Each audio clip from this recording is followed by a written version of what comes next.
Sun City book lovers, welcome to Meet the Author. This show is made possible by Sun City Hilton Head Lifestyle Services, giving us a chance to learn more about the books we want to read and the people who create them.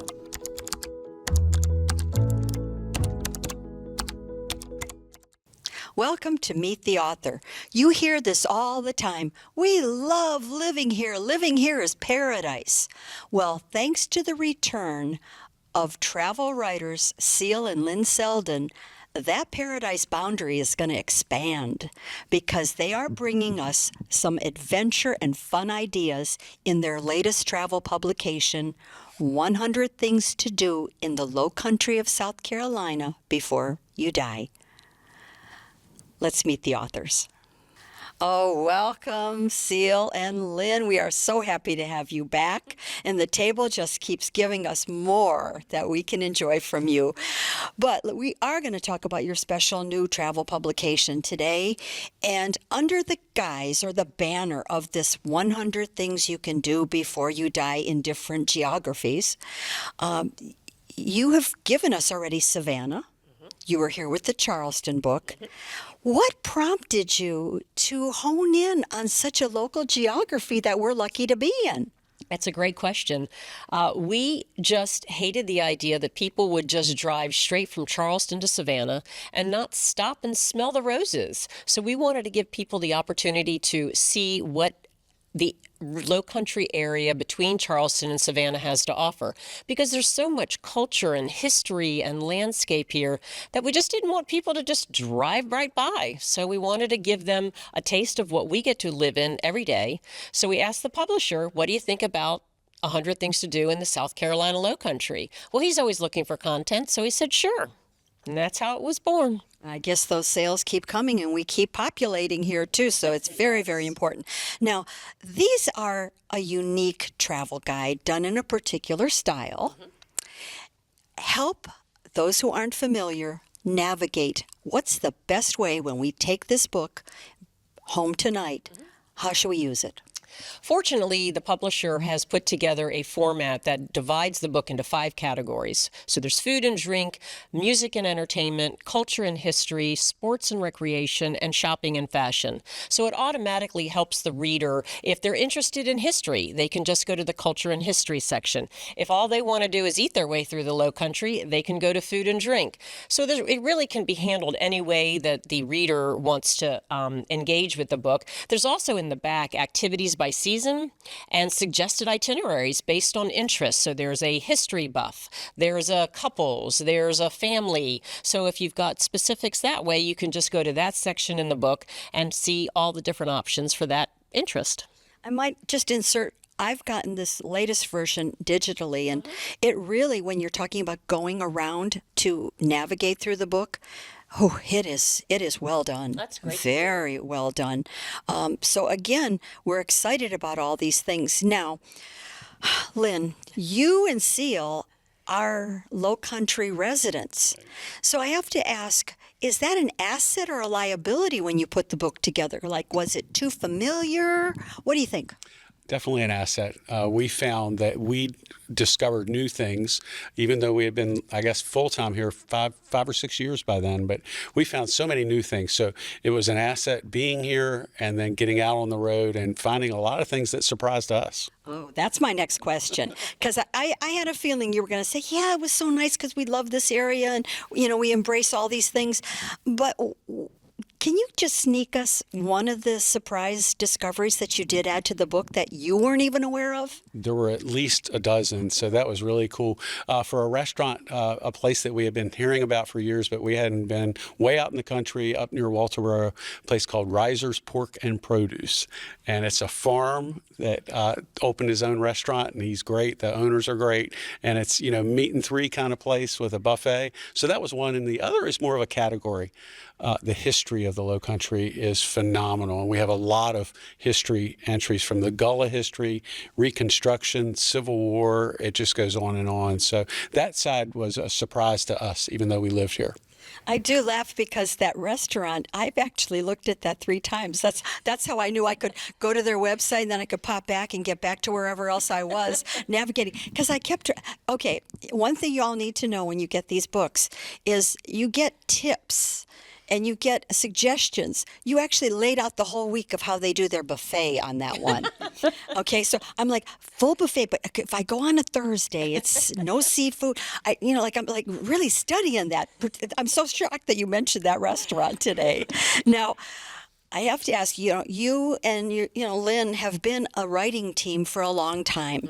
And this particular series of books might give us an insight into your process, your writing process as a team, because here you have a goal. It's 100 things, which I imagine there's a funneling system there. You don't start and just say, okay, 100, I'm good. And then there's also the idea that there's the 5 sections. So how do you handle and attack that as a team? It's hard. First thing we did is we kind of do a brain dump of all the things that we can think of. No numbers, no quantity, and we just get a list. And then we reached out to friends, colleagues. What are your go-tos in the area when you have company come or when you're looking to have a field trip? What do you do? And then before we knew, we had a list of about 130, 140 things. So then we had to start eliminating. And we spent a lot of time. We feel strongly that we want to have done everything that's in the book. We did that for Charleston. We did that for Savannah. So we hit the road and we started filling in the blanks of all the things that we hadn't done. Some things kind of fell off the list. Some things we passed along the way that we never even heard of that made the list. And it's just kind of a fine tuning. We want to have good geographic diversity. We want to have good interest diversity. So we don't want to have too many restaurants and food, although that's a problem for us because we love food. We didn't want to have too many history and culture. We wanted to have enough sports and recreation. So we kind of fine-tuned it a little bit so that we had good geographic and interest diversity. Because I've spent so much time with this book, I actually counted today. And I was like, man, you really even those sections out. Pretty much. It's a little heavy on food and drink, but hey. And also on the same topic of how you attack these subjects. Last time you were here, I asked you which did you find the most difficult to handle, and you said, do you remember? You mean as far as the section, the one that you were finding? For me, I would say shopping. Yeah, yeah. I wanted to bring that up again. Okay, I could pinch hit for you if you need that. Okay, so what's the Seldon Inc. magic to uncovering some of these places? For example, who knew that there's a very unique, I think, very appealing restaurant in Megget, South Carolina? And who knew there was a Megget, South Carolina? The only way we found it is that we went through it as we were heading to Edisto Island. And we saw this great restaurant on the side of the road called Roxbury Mercantile. And I'm like, oh, I got to stop in there. And it happens to be the town of Megget, but it's just on the way to Edisto Island. And that's what we want people to do. We want people to drive around in their car and stumble upon these hidden gems like we did and what we put into the book that are just around the bend. I looked it up. Megget, South Carolina has a population of like 1,439 people, but known as, one point in its history, the cabbage capital of the world. Wow. Of the world. So I wondered if Roxy's, they've got, some of that on their menu. Very well, maybe. Oh, but Megget, South Carolina, come on. Now, on the other hand, because people know you do this, are you at risk of being wooed or lured by vendors and restaurateurs to be included?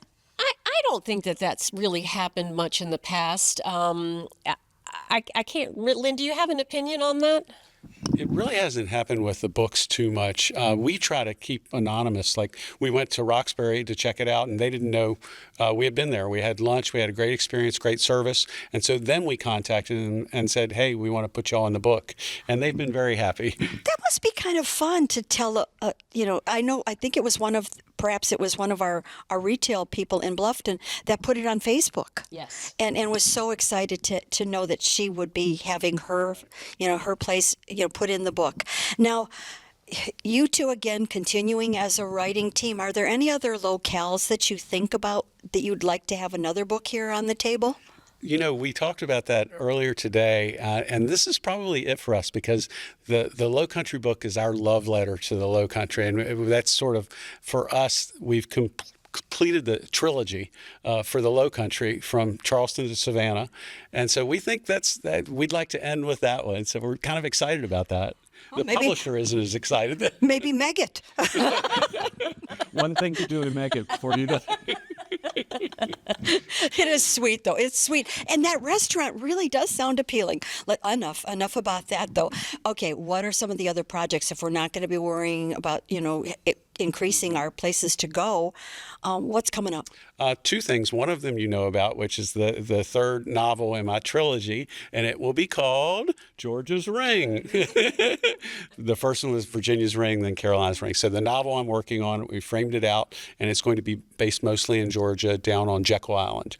So, but in between then, and I don't think you know this yet, but recently signed a contract with Arcadia Publishing in Charleston to do a book about Pat Conroy's Lowcountry, and it will be called Pat Conroy's South Carolina Lowcountry, and it's a travel and history book that basically tells people about Pat's love affair with the Lowcountry and places that he and I went together throughout the Lowcountry, because he was my mentor and he loved sharing the Lowcountry with his readers and his friends.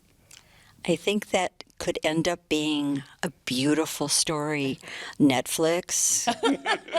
Wow, because there's so much invested emotionally, and we are just loving Pat Conroy. Okay. Oh, and so you will be doing that? Yes, it will actually be out this fall. That quickly. They did a book last year called Stephen King's Maine that was pretty much an instant bestseller. And so the publisher contacted the Pat Conroy Literary Center, and they put them in touch with me because I had been working on a similar project about Pat's world.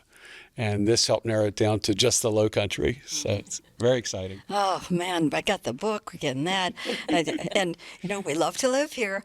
Now, how can we as readers keep current with what's going on with Seldon Inc.?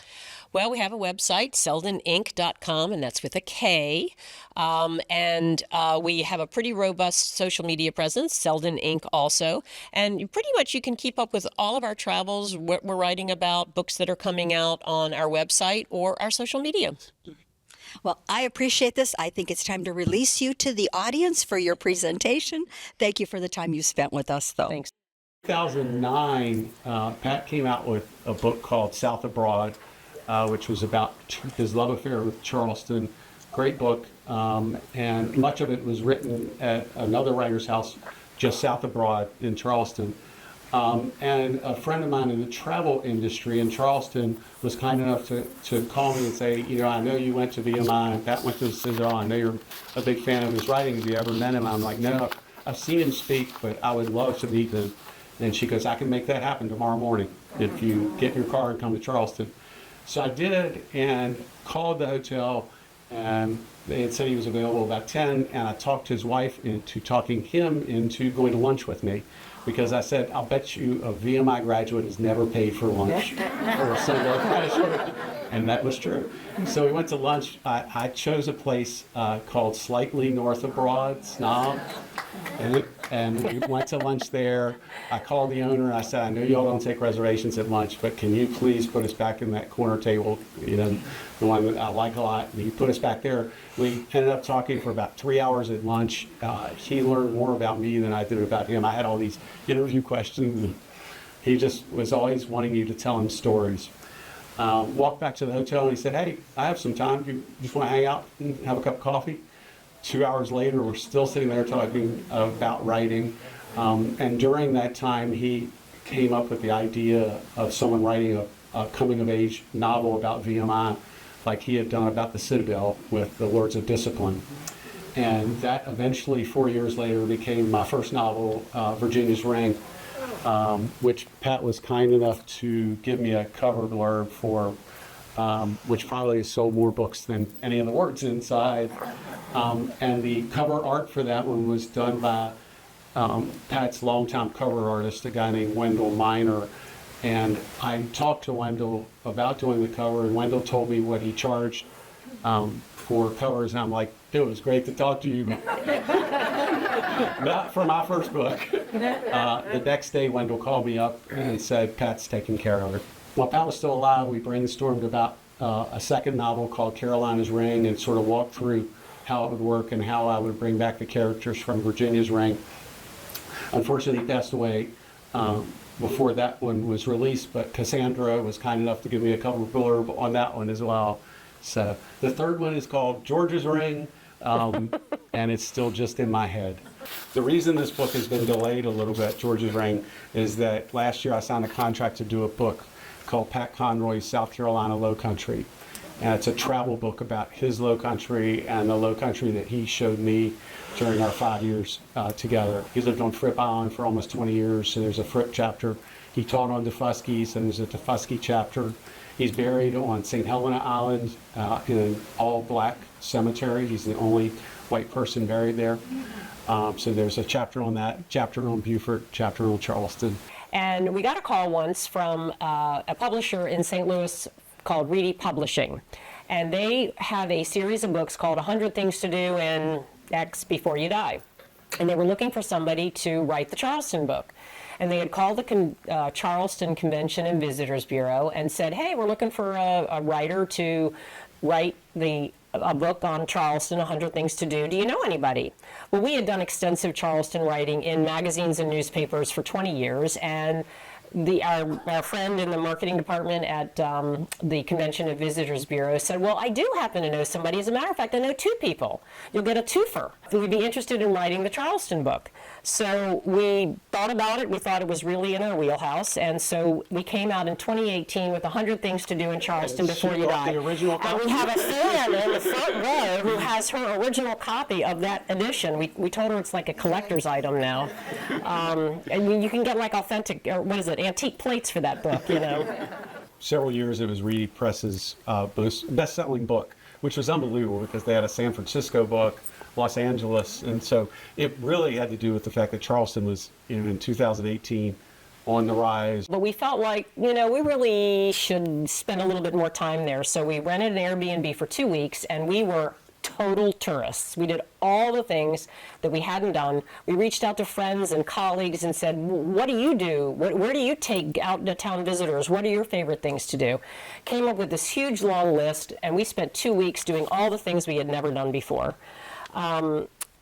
We came up with a list that was probably about 150, 160 deep, so we had to kind of eliminate some of those. Some of them were illegal. We left those out. But it was really fun to kind of create the 100 things. So everything came to a screeching halt for travel journalists in March of 2020, as you can imagine. Fortunately, earlier that year, an attorney approached us and said, I am a photography hobbyist, and I have come out with a book called called Our Vanishing Americana, a North Carolina Portrait. And it was this beautiful coffee table book of all of these vanishing iconic landmarks in the state of North Carolina. Like barber shops, general stores, hardware stores, grocery stores, places that weren't, that weren't around anymore, or they were legendary in their communities. And he was thinking about writing a South Carolina book. And he asked us if we'd be interested in writing the text that goes along with his beautiful photography. So we agreed. We discussed it in length because it really wasn't in our wheelhouse exactly. We had never done that kind of writing, but we agreed to it. And this was in January of 2020. Come March, we're like, oh, thank you, because that became our COVID project. So with the success of the two Charleston and Savannah books, the publisher kept bugging us to do another book. And we really weren't nearly as knowledgeable about any other location except where we had ultimately moved to, which was Beaufort. We moved here in 2018, and we drank the Lowcountry Kool-Aid. We just fell in love with this area, and we had been coming a lot because of our relationship with Pat and his wife Cassandra. So we knew the area fairly well, but once we moved here, it was sort of our backyard. So we pitched the idea to the publisher to do everything between Charleston and Savannah, the South Carolina Lowcountry, and they bit, and so that came out this past October. Yep. But the beauty of this book is that it got us out and about exploring. On the way to Edisto, we passed this restaurant called Roxbury Mercantile, and we're like, what's that? And we pulled in, menu was awesome, the people were awesome, it was third generation family that it used to be a mercantile store. And that was just on the way to Edisto Island to cover some entries there. So it was a hoot, it really was. And so now we're going to give sort of a sample of some of the entries. So basically the book is from Edisto Island to Daufuskie. So it's Edisto, Walterboro, Beaufort, St. Helena, Hunting, Fripp, Hardyville, Yemassee, Ridgeland, Daufuskie, did we say? Bluffton, Hilton Head, and Daufuskie. And a lot of places you probably have never been. I mean, who's been to Hardyville? Oh, Yeah. wow! Well, you live in Hardyville. Is that your mailing address here? All right, so we're going to give you a taste of each of the categories. Lynn will give one of his favorite of each category, and I'll give one of my favorites of each category. And then at the end, we want you to throw out some suggestions. Absolutely. Friday night is Wings. Wings and Things. Basically, a billion wings that we've been back in the kitchen, and it is a lot of wings and things. It's sort of all over the place. We talked to we did a crazy book signing there when the book first came out, and this one guy was a big fan of the hamburgers. He's like, it's the best hamburger in all of the counties. So that's Friday night. Then Saturday night is what started it all, and that's steak night. And it's the only night that you have to make a reservation. And the thing you do with your reservation is, let's say it's a table for 4, you tell them how many rare, how many medium, how many well done. I swear that they take it from the same stack and give it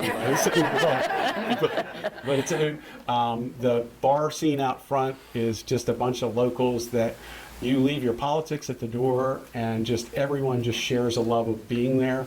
It's a very festive atmosphere. There's live music later in the evening, and it's a cultural experience in every sense of the words. Which is code for it's a dive. There's another restaurant out there called Riser's Pork and Produce. And it's somewhat of a similar format, but it's only open at lunch, and it's buffet, and the themed lunches as well. But it's owned and operated by a farming family. So one of my favorite places is Farm. Most people have been there. Yeah. In Bluffton, right at the crossroads before you go into Old Town Bluffton. Absolutely love Farm. They are really, I know it's a kind of abused expression, but farm to table. The chef who used to be at Palmetto Bluff is very conscientious about vegetables, and his sides are some of the best dishes on his menu. Right. Tiki Hut. Many people there. Love it there. Love it there. Live music, 365 days a year. Anywhere from 2 to 3 shows, depending on if it's the middle of winter. But it's right on the beach. Actually, great food for what it is. It's outside. They now have fire rings, which are fantastic. It's really been renovated, as has the hotel that's there called the Beach House, which overlooks Tiki Hut. Sometimes, if we're just in Hilton Head for the weekend, we'll do a Tiki Hut show and then spend the night at the Beach House. It's a lot of fun. Hidden Gems is the Kazubi Kazoo Factory. Who's been? Visiting grandchildren, perfect. It's in Beaufort. It is, so Kazubi Kazoo is the largest kazoo manufacturer east of the Mississippi, and they have an incredible exhibit there that they have a video that you watch about the history of kazoos. They have all of the, and it's not just a kazoo. There are like dozens of other kazoo-oriented where you blow in kazoogles and bazoogles, and they have just all kinds of these cool instruments in there. You get to make your own kazoo while you're there, and you get to see their manufacturing plant.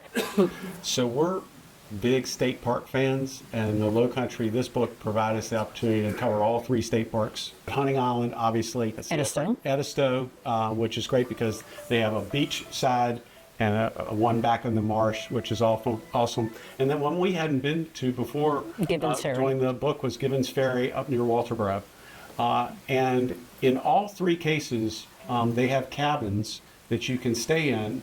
They're pretty rustic, but we've stayed in cabins in all 3 state parks and across the state, really, and just really highly recommended. At Edisto Beach, as Lynn was saying, there's a campground literally on the beach, so you can sleep on the beach. You have to sleep in tents there. And then they have the cabins on the marsh side. And you've got Edisto Island right there. So they all kind of have their own charms, but it's a really wonderful program. Yeah. One of my favorite sports and recreation is biking the Spanish Moss Trail. Now, I know Hilton has great trails, but in Beaufort, we have this 12-mile long bike trail that used to be a railroad line that you can get from Port Royal out to Whalebone, and it's a terrific biking trip. There's things that you can do along the way. You can get into downtown Beaufort. It's just super bucolic, very forested, and it's just a lovely bike ride. That's one of my favorite things to do. And it's literally runs through our backyard. Culture and history. Okay, is this me? Mm-hmm. So, how many have been to the Pat Conroy Literary Center? Yeah. It's pretty cool. It was established after Pat passed away. It's been in Beaufort now for 10 years. It's a really special place, and people think that it's, just going to be about Pat, but it's really about the Lowcountry as well. There's a lot of stuff about Beaufort in there, Charleston, his time teaching on Defusky Island. So there's a lot about Pat, but there's also a lot about the Lowcountry in general. It's a great museum. There's no charge. And typically the docents there are so knowledgeable about the Lowcountry and about Pat. And on Sundays, this is in our book, Pat's sister is a docent and leads tours. Her name is Kathy, and she gives a great tour with a lot of sort of inside info on Pat, her brother. So, Old Sheldon Church ruins, also in Yemassee, so you can make a whole day in Yemassee where you go to the church ruins and then you go to Harold's for dinner. I'm a big fan of the Old Sheldon Church ruins. It's just a magical place that conjures up the history of the area, Civil War, Reconstruction. You look at the picture, it's that pristine. Penn Center on St. Helena Island is basically the epicenter of the Gullah culture. It was the first school for freedmen in the Lowcountry. Lynn's favorite, shopping and fashion. do I have to talk about this? We do. Brother. So this is up in Walterboro. Again, Walterboro is a place that we didn't really know much about. And once we started going up there, we're like, there are going to be a lot of entries in Walterboro, and there are. This place is probably one of the best shops in all of South Carolina. He has art from every county in the state, some form of art. And it's just a really cool place, and you'll spend hours there. Even, I'm not a shopper, but just the stories behind a lot of the art, that's the cool part. And this is probably a little backwards because one of my favorite places to shop is Graco. So now I'm talking about the Graco in Beaufort.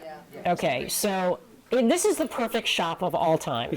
The men can go in and they can go into the plumbing department and they can go over to the screws and widgets and they can go over to the paints and hardware. Then there's a fabulous home decor area with all kinds of furniture. I'm talking sofas and lamps and chandeliers and side tables, dining tables. They have a beautiful women's department. You can kind of see a picture of it there with all the women's clothing, jewelry, bags.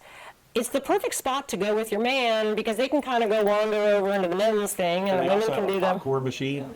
Got all these chairs that you can go check out the furniture. I don't know if the one in Hilton Head is the same. I don't know. Has anybody been to the Hilton Head Graco? Is it the same? They don't have clothes. Okay, this one has clothes and jewelry and. Yeah. Gray passed away. Yes. I know. So Mr. Gray, the founder and owner, would always be at the front door greeting everyone, and he knew where everything was, and he just passed away 3 months ago now. I said, yeah, it was sad. I feel weird walking in there now when he's not there. If you go to Beaufort to do something else, be sure to stop at Graco. I know it's crazy, it's a hardware store, but it's not. It's like a bizarre hardware store that has all this cool home furnishings and decor and mahjong sets and books, and it's just it satisfies everybody. So.